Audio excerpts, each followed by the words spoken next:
Hello everyone, welcome to Insta Classes. आज के इस सेशन में हम लोग डिस्कस करेंगे रेलवे के कुछ और क्वेश्चंस। तो स्टार्ट करते हैं। The maximum speed of A train on the busy track is given. ठीक है, the maximum speed of A train on the busy track having the curvature of 3 degree. तो 3 डिग्री का कर्वेचर है। Cantt आपको actual दिया हुआ है 10 centimetre का है with an allowable cant deficiency 76 mm। तो यहाँ पर कैंट डिफिशिएंसी mm के अंदर मेंशन है और जो एक्चुअल कैंट दिया हुआ है वो सेंटीमीटर के अंदर मेंशन है।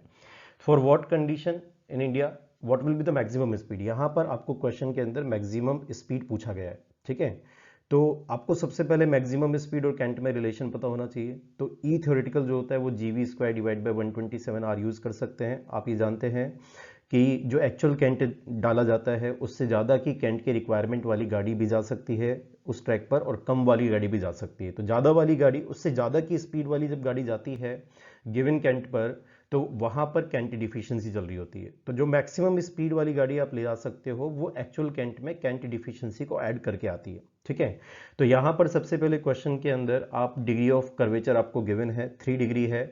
तो आप लोग क्या करेंगे, रेडियस कैलकुलेट करेंगे। तो रेडियस का जो फॉर्मूला होगा वो 1720 डिवाइडेड बाय डी यूज करके आप रेडियस निकाल लेंगे, क्योंकि यहाँ पे बाय डिफॉल्ट 30 मीटर का चेन एज्यूम किया जाता है। ठीक है, तो यहाँ पर सबसे पहले कैलकुलेट करते हैं डिग्री वाले फॉर्मूले से रेडियस कैलकुलेट हो जाएगी, और रेडियस का मैग्नीट्यूड आ रहा है 573.33। अब थ्योरेटिकल कैंट वाला इक्वेशन आप यूज करेंगे, तो थ्योरेटिकल कैंट आपको निकालना पड़ेगा। तो theoretical cant as per the information given in the question वो 10 + 7.6 यानी कि 17.6 सेंटीमीटर है। 7.6 आपको कैंट डिफिशिएंसी है सेंटीमीटर में, क्वेश्चन में mm में दिया हुआ था 76 mm, आपने उसको सेंटीमीटर में कन्वर्ट कर लिया। अब थ्योरेटिकल कैंट जो आपकी वैल्यू आई है, इस थ्योरेटिकल कैंट की वैल्यू से आप लोग क्या निकालेंगे, स्पीड कैलकुलेट कर लेंगे। ये मैक्सिमम स्पीड है क्योंकि आपने कैंट डिफिशिएंसी ऐड करके, आपने एक्चुअल कैंट में कैंट डिफिशिएंसी को ऐड करके आपने थ्योरेटिकल कैंट निकाला था, यानी कि मैक्सिमम कैंट डिफिशिएंसी जो यहाँ पर अलाउड है उसके साथ में गाड़ी इस स्पीड से जा सकती है, इससे ऊपर अलाउड नहीं है। ठीक है, तो आंसर क्वेश्चन के अंदर आपका 87.44 आ रहा है kilometre per hour for the maximum speed. Next question पे चलते हैं। What is the length of the transition curve. इस क्वेश्चन में लेंथ ऑफ ट्रांजिशन कर्व आपको कैलकुलेट करना है बिजी ट्रैक के लिए, और इसमें 5 डिग्री का कर्वेचर दिया हुआ है। फिर से डिग्री का जो यूज होगा वो रेडियस की कैलकुलेशन के लिए होगा। And the cant of 13 centimetre, 13 centimetre का यहाँ पर कैंट है। Maximum permissible speed on the curve जो है वो 95 किलोमीटर पर आवर है। ठीक है, और डिफिशिएंसी क्वेश्चन के अंदर 7.5 सेंटीमीटर दे रखी है। देखो, हाईवे में भी हम लोग लेंथ ऑफ ट्रांजिशन कर्व निकालते हैं। ठीक है, तो वहां पर जो शेप ऑफ ट्रांजिशन कर्व होती है हॉरिजॉन्टल कर्व के लिए, वो एच पर IRC क्लोदोइड स्पाइरल लिया जाता है। ठीक है, लेमन स्केट भी दे सकते हैं, क्यूबिक पैराबोला भी दे सकते हैं, लेकिन वहां क्लोदोइड स्पाइरल जो है प्रेफर करता है IRC। ठीक है, उसका कारण मैं आपको क्लासेस के अंदर एक्सप्लेन कर चुका हूं कि क्या उसके पीछे रीजन होता है। और यहां पर हम लोग देखेंगे कि इंडियन रेलवेज के अंदर जो कर्व प्रेफर किया जाता है वो होता है क्यूबिक पैराबोला। ठीक है, तो क्यूबिक पैराबोला की इक्वेशंस वगैरह हम सब क्लास में डिराइव कर चुके हैं, और मैंने वहां पर आपको लेंथ ऑफ ट्रांजिशन कर्व भी बताया था कि 2 अप्रोचेज होती है, first approach and second approach. First approach में डेटा यूज होता है एक तो कैंट का, कैंट डिफिशिएंसी का, इस तरीके का डेटा यूज करके आप लोग जो है फर्स्ट अप्रोच से लेंथ ऑफ ट्रांजिशन कर्व निकाल सकते हैं। सेकेंड अप्रोच में आप लोग यूज करते हैं railway board formula, the rate of change of centrifugal acceleration, उस तरीके की इक्वेशंस को यूज करके हम लोग लेंथ ऑफ ट्रांजिशन कर्व को निकाल सकते हैं। लेकिन यहाँ पर जो गिवन डेटा है उसमें आपको जो है कैंट डिफिशिएंसी गिवन आपको बता रखी है, तो इस वजह से हम फर्स्ट अप्रोच को यूज करके यहाँ पर length of transition curve calculate करेंगे। तो सबसे पहले डिग्री से हम लोग रेडियस निकाल लेते हैं। ठीक है, तो क्वेश्चन के अंदर अगर रेडियस की रिक्वायरमेंट होगी तो हम डिग्री से निकाल लेंगे, नहीं रिक्वायरमेंट होगी तो हम देखेंगे कि उसका क्या करना है। Length of transition curve maximum होता है 3 कंडीशन, 3 फॉर्मूले होते हैं फर्स्ट अप्रोच के अंदर। पहला फॉर्मूला है based on the rate of change of super elevation, based on the rate of change of super elevation. तो फॉर्मूले के अंदर जो इंडियन रेलवेज ने फॉर्मूला दिया है वो है 0.073 E × V max। यहाँ पर इस फॉर्मूले में E को आपको सेंटीमीटर में पुट करना है। कई बार बुक्स में ये फॉर्मूला थोड़ा सा डिफरेंटली लिखा होता है, वो होता है 0.0073, एक जीरो और बढ़ा देते हैं, 0.0073 E × V max। तो वहां पर वो लोग E को mm के अंदर पुट कर रहे होते हैं, यहां पर सेंटीमीटर में है। सेंटीमीटर में अगर पुट करोगे तो आपको फॉर्मूला लगेगा 0.073 multiplied by E × V max। यहां से जो वैल्यू आ रही है लेंथ ऑफ ट्रांजिशन कर्व की वो आ रही है 90.155 मीटर। सेम फॉर्मूला ई की जगह डी को यूज करके, डिफिशियंसी को यूज करके इंडियन रेलवेज कैलकुलेट करने के लिए बोलता है ना। तो कैन टी डिफिशियंसी ई को रिप्लेस कर दे कैन टी डिफिशियंसी से। वैसे डायरेक्टली भी देख सकते हैं, आपको जो कैंट गिवन था वो 13 सेंटीमीटर गिवन था, कैंट डिफिशियंसी 7.5 है। तो जब आप ई की जगह डी को रिप्लेस करेंगे, ठीक है, तो यहां पर जो लेंथ ऑफ ट्रांजिशन करवाएगा वो छोटा आएगा। तो वैसे भी ये आपका गवर्न नहीं करेगा, फाइनली आप मैक्सिमम को सेलेक्ट करके आंसर दोगे। तो अगर आप इसको कैलकुलेशन में अगर आप नहीं बताते हो ऑब्जेक्टिव एग्जाम्स के अंदर तो भी चलता है, कोई दिक्कत नहीं है। यहाँ पर rate of change of cant deficiency के बेसिस पर अगर देखा जाए तो 52 मीटर का लेंथ ऑफ ट्रांजिशन करके रिक्वायरमेंट आ रही है। आगे चलते हैं। Based on the arbitrary gradient, तो फॉर्मूला यूज करता है length is equal to 7.2 times of E. तो आपको पता होना चाहिए आर्बिट्रेरी ग्रेडियंट का कंसेप्ट क्या है, ठीक है। जब लेंथ ऑफ ट्रांजिशन करो, आपको सिर्फ ऐसा बोले कि बेस्ड ऑन आर्बिट्रेरी ग्रेडियंट आप निकालो, तो आपको कुछ नहीं करना, 7.2 मल्टीप्लाइड बाई ई करना है, ठीक है। तो 7.2 मल्टीप्लाइड बाई 13 किया, तो वापस से इस फॉर्मूले में ई को जो आप यूज करोगे वो सेंटीमीटर में है। और कई सारी बुक्स में एग्जाम में हो सकता है कि जब क्वेश्चन आए तो 0.72 टाइम्स ऑफ ई करता हुआ नजर आए, तो वहां पर ई फिर एमएम में है। दोनों सेम आंसर देखें, दोनों में कोई डिफरेंस नहीं है। अभी आपकी इससे वैल्यू जो निकल करके आ रही है वो है 93.6 मीटर। तो तीनों कंडीशंस में से जो मैक्सिमम है वो आप सेलेक्ट करके आंसर दे देंगे। तो length of the transition curve will be the maximum of these three values, ठीक है। नेक्स्ट क्वेश्चन पर चलते हैं।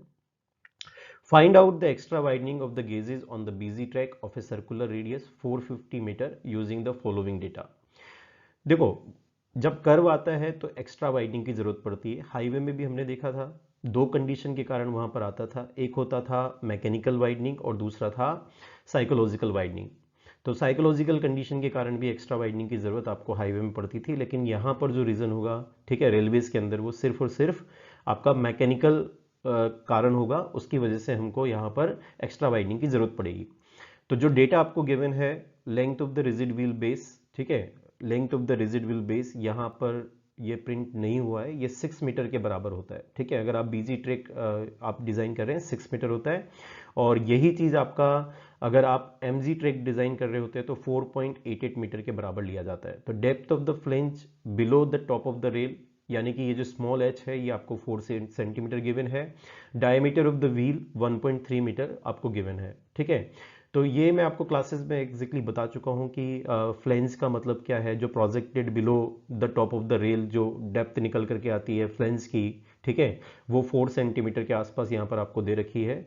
अगर कभी एग्जाम में, सब्जेक्टिव एग्जाम में नहीं दे तो आपको ये आसपास का डेटा जो है यूज करना होता है, ठीक है। तो एक्स्ट्रा वाइडनिंग का जो फॉर्मूला है वो 13 times of B plus L का whole square divided by R है। वहां पर B length of the wheel base है, ठीक है, जो कि आपका 6 मीटर है बिजी ट्रैक के लिए। एल लैप लेंथ कहलाता है। लैप लेंथ का फॉर्मूला इंडियन रेलवेज में दिया हुआ है, under root of H square plus D H multiplied by 0.02। बस ध्यान रखने वाली बात क्या है, एच और डी दोनों यहां पर सेंटीमीटर के अंदर पुट किए जाएंगे। आपको जब डेटा देता है तो कैपिटल डी को उसने मीटर में दिया था, है ना, तो मीटर को आपको कन्वर्ट करना पड़ेगा, सेंटीमीटर में कन्वर्ट करवाया, ठीक है। और यहां पर आपको जो लेंथ निकल करके आएगी, डायरेक्ट फॉर्मूला है, लेप लेंथ जो निकल करके आ रही है वो आपकी मीटर में निकल करके आ रही है, ठीक है। फॉर्मूले के अंदर वैल्यूज पुट करेंगे। देखो, जब भी कोई चीज एडिशंस में रहती है, चाहे इंपेरिकल फॉर्मूला हो, सेम यूनिट्स ही एडिशन में जाएगी, सेम यूनिट ही सब्ट्रैक्शन में जाएगी, तो याद करना आपके लिए इजी हो जाएगा कि बी, ठीक है, लेंथ ऑफ व्हील बेस ये मीटर में ले रहे हैं, तो एल में आपको डाउट नहीं होगा, ये भी मीटर में ही लेंगे। यहां पर भी आपने देखा था H square plus D H, दो क्वांटिटी थी, ठीक है, जो कि आपकी समेशन के अंदर थी, एडिशन में थी, तो एच स्क्वायर की जो यूनिट होगी वही डी एच की यूनिट होगी, तो इस वजह से डी को आपने सेंटीमीटर के अंदर पुट करवाया था, ठीक है। तो यहां पर आपका आंसर निकल करके आ रहा है 1.206 centimetre. Radius of the curve 450 metre आपके पास है, वहां से हमने आंसर निकाला 1.206 सेंटीमीटर। यानी कि कर्व्स में पटरियों का जो गेज होता है, जैसे ब्रॉड गेज के अंदर 1.676 मीटर के बराबर होता है, तो थोड़ा सा एक्स्ट्रा कर दिया जाएगा, ठीक है। चलो आगे चलते हैं। क्वेश्चन है, what will be the designation for the locomotive shown in the figure. देखो, लोकोमोटिव में ये यहां पर जो लोकोमोटिव शो किया गया है उसमें ये वाले जो व्हील्स हैं ये ड्राइविंग व्हील्स कहलाते हैं। ये आपका लीडिंग व्हील्स है और ये आपके ट्रेलिंग व्हील्स है, ठीक है। लोकोमोटिव जिस तरीके से शो किया हुआ है वो इस तरीके से खड़ा हुआ है। आगे की डायरेक्शन में इस तरीके से ये जाएगा, तो ये इसका फ्रंट है, this is the front part of the locomotive. ठीक है, तो फ्रंट के बगल में जो ये व्हील्स हैं, ठीक है, ये कैसा है, ये लीडिंग व्हील्स हैं।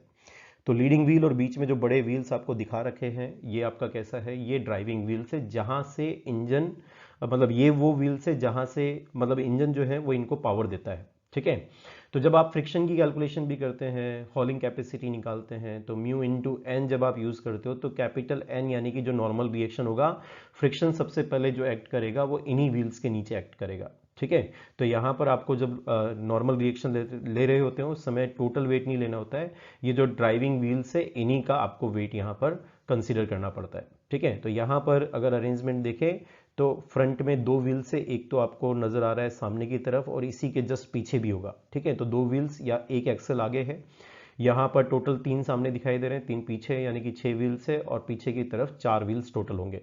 तो यहाँ पर जो डेजिग्नेशन निकल करके आ रहा है वो 264 निकल करके आ रहा है। ठीक है, तो 264 will be the designation of this locomotive.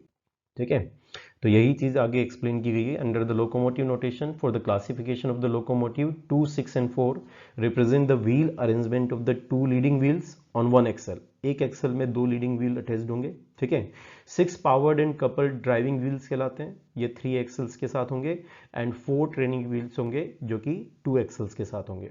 ठीक है, तो नेक्स्ट क्वेश्चन पे चलते हैं। What is the curve resistance for a 50 tons train on a busy track on a 4 degree curve? तो बिजी ट्रैक में यदि आप कर्व रेजिस्टेंस देखेंगे तो उसका जो फॉर्मूला है, ठीक है, वो है 0.0004, ठीक है, W मल्टीप्लाइड बाई डी। तो यहां से आप लोग क्या निकाल सकते हैं, कर्व रेजिस्टेंस निकाल सकते हैं। तो 0.0004 डिग्री मल्टीप्लाइड बाई W, और ये जो W होगा ये weight of the full train होगा। ठीक है, आप जब ग्रेडियंट कंपनसेशन की बात करते हैं तो आपको पता होगा कि 0.04% पर degree of curve grade compensation देते हैं बीजी के अंदर। तो जब कंप्लीट आपको निकालना होता है तो इसको फिर आप डिग्री से मल्टीप्लाई करते हैं, है ना। तो यदि आप परसेंटेज से यदि आप जाएंगे फ्रैक्शंस के अंदर तो डिवाइड बाय 100 करना पड़ेगा। तो फॉर्मूले में सिमिलरिटी आपको नजर आ रही होगी, बस वेट से और मल्टीप्लाई किया गया है। ठीक है, तो कर्व रेजिस्टेंस बीजी ट्रैक का निकालते समय आपने फॉर्मूला यूज किया as per the Indian Railway formula. ठीक है, और वहां से आंसर आ रहा है 0.08 टन्स। आगे चलते हैं।